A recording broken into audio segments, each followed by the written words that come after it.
అండి welcome to నాను creations. I'm మమత. ఈ వీడియో వచ్చేసి నేను నిన్న షూట్ చేశానండి. నిన్న సండే కదా, సండే స్పెషల్గా అయితే నేను ఫిష్ కర్రీ చేశాను అనమాట. నేను ఈ మధ్య ఫిష్ ఎక్కువ తీసుకొస్తున్నాను. నాకు చాలా ఇష్టమైన కర్రీ అనమాట. నాన్ వెజ్లో నాకు చాలా ఇష్టమైన రెసిపీ వచ్చేసి ఫిష్. చాలా బాగుంటుంది కదా అండి, చాలా చాలా చాలా బాగుంటుంది. నాకు చాలా ఇష్టము. నేనైతే చాలా బాగా చేశాను. ఎలా చేశాను అనేది ఇప్పుడు వీడియో కంప్లీట్గా చూస్తే మీకు అర్థమవుతుంది. అన్ని ఇంగ్రీడియంట్స్ ఉంటే వంట రాని వాళ్ళు కూడా చేయొచ్చు. కొత్తగా వంట నేర్చుకునే వాళ్ళు. ఫిష్ కర్రీ అంటే కొంతమంది చాలా భయపడుతూ ఉంటారు. అమ్మ ఎలా ఉంటుందో, స్మెల్ వస్తుందేమో, పీసెస్ ఖరాబ్ అవుతాయేమో అని చెప్పేసి. ఈ విధంగా నేను చూపించిన విధంగా చేసుకున్నట్లయితే చాలా ఈజీగా చేసుకోవచ్చు అండి. మొదటిసారి చేసుకున్న వాళ్ళు కూడా చాలా సక్సెస్ఫుల్గా చాలా బాగా చేస్తారు. సరే, నేను ఎలా చేశానో చూపిస్తాను. వీడియోలోకి అయితే వెళ్ళిపోదాము. ఫస్ట్ అయితే నేను కావాల్సినంత ఆయిల్ తీసుకున్నాను. మెంతులు, జీలకర్ర వేసాను.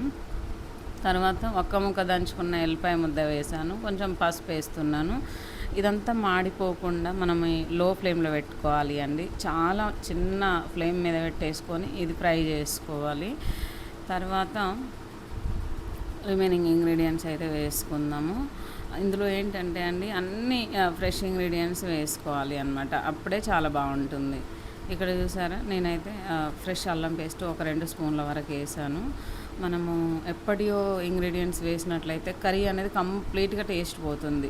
అప్పటికప్పుడు ఆ కూర వరకు మనం చేసుకొని వేసుకున్నట్లయితే సూపర్ టేస్ట్ ఉంటుందండి. దాంతోనే ఎక్కువ టేస్ట్ వస్తుంది.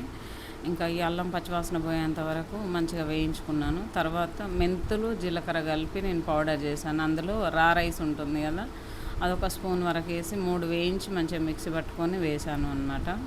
తర్వాత ఇక్కడ నేను ఇంట్లో వేసుకున్న మసాలా, ధనియాలు, చెక్క, లవంగ, ఇలాచి, ఎల్లిపాయలు. చాలా బాగుంటుంది. చాలా లైట్గా ఉంటుందండి. మంట అనేది అస్సలు రాదు ఆ మసాలాకి. చాలా టేస్ట్ కూడా బాగుంటుంది. మనం బయట తెచ్చుకున్న మసాలాలు టేస్ట్ ఉంటాయి, బట్ మంట వస్తుంది అనమాట. అందుకని నేను అదాన్ని కంప్లీట్గా అవాయిడ్ చేసి నేను ఇంట్లో రెడీ చేసుకున్నాను. ఇదంతా మంచిగా లో ఫ్లేమ్లో ఆయిల్లో మంచిగా ఫ్రై చేసుకోవాలి. తర్వాత నేను ఫిష్ పీసెస్ ఎన్ని ఉన్నాయో దానికి తగ్గట్టుగా కారం వేస్తున్నాను. స్పైస్కి తగ్గట్టు మరీ ఎక్కువ వేసుకున్న టేస్ట్ ఉండదు. కారం కారం స్మెల్ వస్తూ ఉంటుంది. కాబట్టి చూసి వేసుకోవాలి అన్నమాట. ఈ మసాలా అంతా కూడా మనకు మాడిపోతుంది ఉత్తగానే. మంట అసలుగా మర్చిపోయి కూడా మీడియం ఫ్లేమ్లో కూడా పెట్టుకోవద్దండి. చాలా తక్కువ ఫ్లేమ్లో పెట్టుకొని వేయించుకోవాలి. ఇంకా ఇందులోనే నేను ఉప్పు వేస్తున్నాను. చూడండి, ఇందులో ఉప్పు, కారం, మసాలాలు అన్నీ వేసేసాను. ఫైనల్గా అయితే ఇక కొంచెం కొత్తిమీర, కరివేపాకు సన్నగా కట్ చేసి వేసుకుంటున్నాను. ఇట్లా కూడా తినేయొచ్చండి. మనకు పచ్చళ్ళలాగా బాగుంటుంది. చాలా టేస్టీగా ఉంది. ఇది వేయించుతుంటేనే చాలా మంచి స్మెల్ వస్తుంది. ఫిష్ వేసిన ఫీలింగ్ ఉంటుంది అనమాట. కానీ ఫిష్ పీసెస్ ఉండవు అంతే. టేస్ట్ మాత్రం చాలా బాగుంటుంది. ఓకే, ఈ ఆయిల్ కొంచెం పైకి తేలేంత వరకు మంచిగా చూడండి, ఒక నిమిషం వరకు మంచిగా వేయించుకున్న తర్వాత ఇందులో చింతపండు పులుసు అయితే పోస్తున్నాను. నేను ముందే నానబెట్టుకున్నానండి. ఈ చింతపండు పులుసు ఇందులో పోసిన తర్వాత ఒక్కసారి అయితే కలిపేసుకుందాము. ఇంకా పులుసు కావాలంటే వేసుకోవచ్చండి. మరి పులుసు తినే వాళ్ళు ఉంటారు, కొంచెం చిక్కగా తినే వాళ్ళు ఉంటారు, కొంచెం గ్రేవీగా ఇష్టపడే వాళ్ళు ఉంటారు. అది మన ఇంట్రెస్ట్ అనమాట. చూడండి, నేనైతే సాల్ట్ చెక్ చేస్తున్నాను. ఇప్పుడే చెక్ చేసుకోవాలి. మనము పీసులు వేసిన తర్వాత చెక్ చేయలేము, కలపలేము. కాబట్టి పులుసులోనే చెక్ చేసుకోవాలి. కావాలంటే వేసుకోవాలి, లేదు అంటే ఇక అట్లా చేసుకోవాలి. ఎక్కువ అయిందంటే కొంచెం వాటర్ పోసుకుంటే సరిపోతుంది. నాకైతే మంచిగా సరిపోయిందండి, కరెక్ట్గా సరిపోయింది. సరే, ఇదైతే ఇక హై ఫ్లేమ్లో పెట్టుకుందాము. హై ఫ్లేమ్లో పెట్టుకోవచ్చు, మీడియం ఫ్లేమ్లో పెట్టుకొని మంచిగా కాగేంత వరకు ఉంచుకుందాము అనమాట. చూడండి, చిన్నగా మరుగుతూ ఉంది పులుసు. ఇదైతే ఎంత మంచి స్మెల్ వస్తుందండి. ఇది చాలా చాలా బాగా వచ్చింది ఫిష్ కర్రీ అనేది. నేను ఈ వీడియో నిన్నే పోస్ట్ చేయాలనుకున్నా, బట్ నాకు కుదరలేదు. ఈరోజు అయితే పోస్ట్ చేస్తున్నాను అనమాట. ఓకే ఫ్రెండ్స్, చూసారు కదా అండి, నా చేపల పులుసు అయితే ఇక మరుగుతుంది. ఇక్కడ నేనైతే శుభ్రంగా క్లీన్ చేసుకున్నాను. ఫిష్ పీసెస్ ఒక 10 సార్లు కడిగాను. సాల్ట్ వేసి మంచిగా శుభ్రంగా కడిగి పక్కన పెట్టేసుకున్నాను. మనము కర్రీ ఉడకడం అనేది 2-3 మినిట్స్ అండి, ఎక్కువ టైం అయితే తీసుకోదు. బట్ దానికి క్లీనింగ్ ప్రాసెస్, మసాలా ప్రాసెస్ ఎక్కువ ఉంటుంది. ఎనీవే, తినేటప్పుడు అయితే ఇవన్నీ మర్చిపోయి హ్యాపీగా తినేస్తూ ఉంటాము. చూడండి, ఇక్కడైతే నా పీసులు ఎంత బాగున్నాయో అయితే ఇక ఈ పీసులోని ఇందులో వేసేస్తాను. చాలా మంచిగా ఉన్నాయండి. నేను ఎప్పుడు తెచ్చినా 2.5 kg అట్లా తీసుకొస్తాను అనమాట.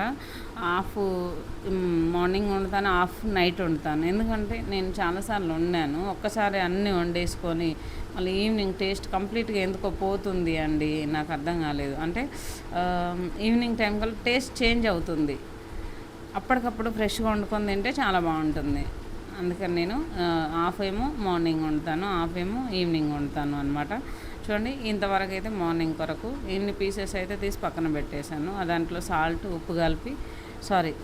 పసుపు కలిపి పక్కన అయితే పెట్టేద్దాము అనమాట. పెట్టేశాను. ఇంకా ఇదైతే ఇట్లా పీసులన్నీ వేసుకున్నాను. ఇదైతే మంచిగా కలిపేసుకుందాము.